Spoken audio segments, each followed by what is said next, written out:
Si se dieron cuenta, espérenme, ahí está. Si se dieron cuenta, hay 4 tipos de angina. La angina de esfuerzo, la angina de reposo, la angina de Prince-Metal o variable y la angina, la tercera, ¿De cúbito? la de cúbito. Gracias, Fabiola. Entonces tenemos que o sea, en todas estas, lo que les han mencionado a sus compañeros es que tenemos un vaso coronario, el cual no es cualquier vaso, es un vaso que ya tiene un daño y por ende, ¿sí se alcanza a ver ahí el amarillo? Sí, ¿verdad? Y por ende, tiene la formación de una placa ateromatosa. Ajá. La placa no se forma fuera del vaso, así como vieron en el video, lo vamos a ver en la siguiente clase, ya cuando veamos isquemia miocárdica, pero en realidad lo que está ocurriendo es que se está formando entre las dos capas, o sea, entre la capa interna, la capa endotelial, y la capa media del vaso. Ajá. Ahí más o menos, ¿no? Digo, ahí le dejé un pequeño caminito para que pueda pasar sangre, aunque sea. Ahora, no es lo mismo la imagen A que una imagen B. Les voy a tratar de hacer la imagen B un poquito mejor. Nuevamente. Más o menos. Ahí, bueno, bravo. Omitan mi pulso. Y aquí todo lleno de los macrófagos, porque en realidad es lo que habla el video.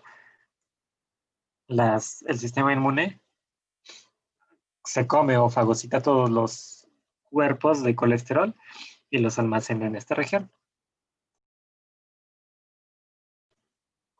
Entonces, ahora ustedes díganme, ¿qué imagen representa un mayor daño o una mayor oclusión de un vaso? ¿La imagen A o la imagen B? La La imagen A, ajá. A. Por lo tanto, Ah, qué tipo de angina esperan que presente un paciente con la imagen A?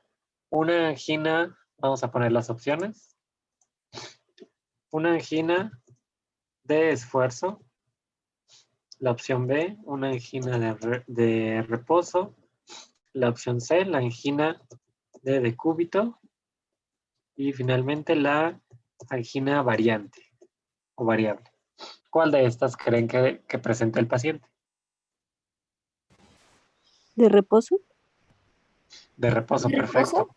¿Por qué? Nos Porque dice que es, hay procesos inflamatorios. Ajá, pero acá también hay proceso inflamatorio en la imagen B.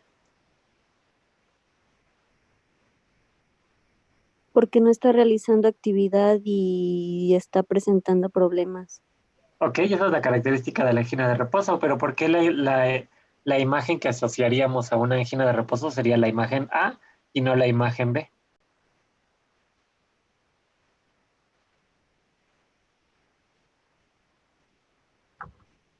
Ok, entonces, ¿están de acuerdo que ese paciente en cualquier momento, así como vieron en el video, se puede romper esta parte interna del vaso y en ese momento ocasionar un microsangrado que favorezca la coagulación intravascular? En ese momento se empieza a formar el coágulo, y es más fácil que un coágulo tape todo esto, aunque a que de este lado se rompe la pared, se rompa la pared y se forma un coágulo, porque están de acuerdo que si se forma el coágulo, en ese momento el coágulo se va. Sí alcanza a pasar que mientras que de este lado, si se llega a formar el coágulo, se tapa por completo el vaso coronario y ahora sí deja de pasar riego sanguíneo hacia la parte distal de este vaso sanguíneo. Entonces, en estos casos, por eso asociamos este tipo de imagen a la angina de reposo, porque no necesito esfuerzos para que esto se ocluya. En cualquier momento puede ocurrir y en ese momento empieza toda la sintomatología. Esto nos quiere decir que la angina de reposo es la más grave de todas, o sea, más bien nos está reflejando que el daño es tan grande que el no haber hecho nada me puede llevar a la aparición de este cuadro. Mientras que, ¿qué tipo de angina estaríamos viendo en la imagen B? ¿Qué tipo de angina pudiera desencadenarse?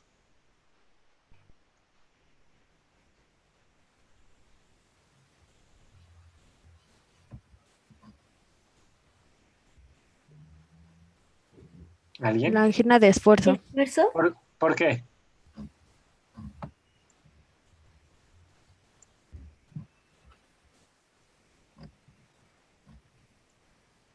¿Por qué la angina de esfuerzo?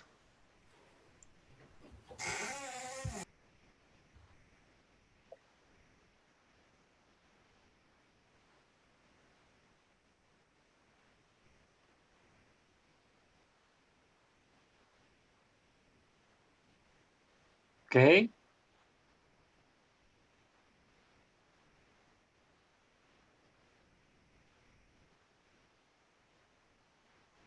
Bien, pudiera ser esa la razón, que entonces a mayor contracción cardíaca, esto se va rompiendo cada vez más, hasta que llega un punto en que después de un rato ya se forme un coágulo lo suficientemente grande como para poder ocluir el calibre del vaso. Esa pudiera ser una razón, estoy completamente de acuerdo, aunque la otra, están de acuerdo que, bueno, están de acuerdo que cuando nosotros hacemos esfuerzos, ¿qué le pasa al calibre de los vasos?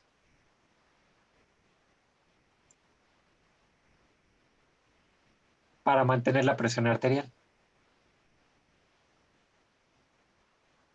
El calibre puede disminuir para mantener el bombeo sanguíneo. Exactamente, porque ustedes recuerdan que en física, si yo disminuyo el calibre de un vaso o de un tubo, la presión dentro de ese vaso aumenta. Esto quiere decir que la presión al aumentar me va a asegurar que el riego sanguíneo a todos los sitios se favorezca y además que esta presión favorezca que el oxígeno salga con más facilidad del espacio intravascular al espacio extracelular y de ahí al espacio intracelular como tal. Pero están de acuerdo que entonces si yo favorezco la vasoconstricción, voy a favorecer que estas paredes se acerquen. Y entonces lo que voy a tener es que de la imagen B voy a pasar a una imagen A, porque yo acerqué las paredes de los vasos. Puede ser justamente que otra vez se rompan las paredes, se forme un trombo y en ese momento se ocluya la pared vascular. ¿Están de acuerdo que esta imagen B puede llegar otra vez a evolucionar a la misma imagen A, pero secundario a esfuerzos? Yo necesité alguna actividad que me favoreciera la vasoconstricción y en ese momento me causara lo mismo que estaría ocurriendo en reposo.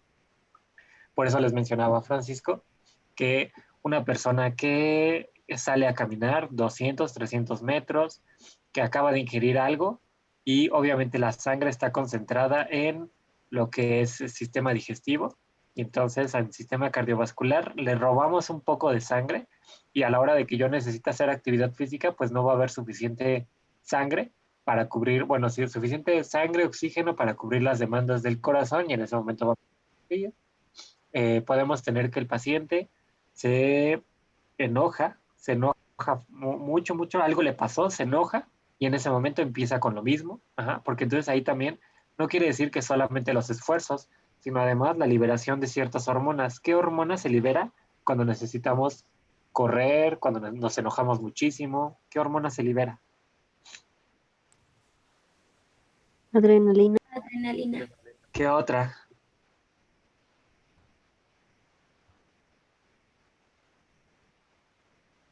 Porque están de acuerdo. Noradrenalina. ¿Cuál, perdón? Noradrenalina. Ok, ajá. Pero están de acuerdo que estas hormonas nada más lo que me están favoreciendo es la vasoconstricción, aumento de la frecuencia respiratoria y sí me intervienen en algo en el metabolismo para consumir, o sea, hacer glucólisis, pero hay una hormona que me saca las reservas de glucógeno para poderlas utilizar. ¿Qué hormona es esa? ¿Sería el cortisol? El cortisol, exactamente. Y entonces, ¿están de acuerdo que una combinación de todas estas hormonas me puede favorecer que aumenten las demandas y al mismo tiempo se favorezca la vasoconstricción? Si alguna de estas me favoreciera el aumento de la demanda, pero el corazón no está preparado para cubrir estas demandas, en ese momento no se va a satisfacer las demandas de oxígeno, no va a pasar suficiente sangre para cubrir estas demandas y en ese momento comienza todo el dolor de tipo angina. Ajá. Ahorita entonces las que más me interesan que recuerden va a ser la angina de esfuerzo y la angina de reposo, porque están de acuerdo que la de decúbito hasta suena rara, ¿no? Porque es un paciente que estaba acostado, no estaba haciendo nada, pareciera que está en reposo, pero más bien aquí se debe a otros factores, como por ejemplo un proceso inflamatorio previo. Ajá. Incluso ahí Fabiola les había puesto algunos microorganismos, porque esto quiere decir que una angina de decúbito puede ser secundaria a algún proceso inflamatorio pulmonar. O sea, nosotros tenemos una enfermedad previa que me lleva a que la inflamación se extienda hasta el corazón y en ese momento me pueda favorecer la angina de decúbito. Y finalmente la angina variante o la de Prince-Metal es justamente esta que no obedece órdenes, o sea que yo puedo hacer esfuerzo, pero grandes esfuerzos, o sea, yo de verdad me puedo poner a correr, no sé, 5 kilómetros y no me pasa nada. Ajá, estoy bien. Y entonces yo digo, pues no, yo lo puse a correr. Si lo hubiera puesto a correr 200 metros, inmediatamente hubiera aparecido la angina de esfuerzo. Entonces no es angina de esfuerzo,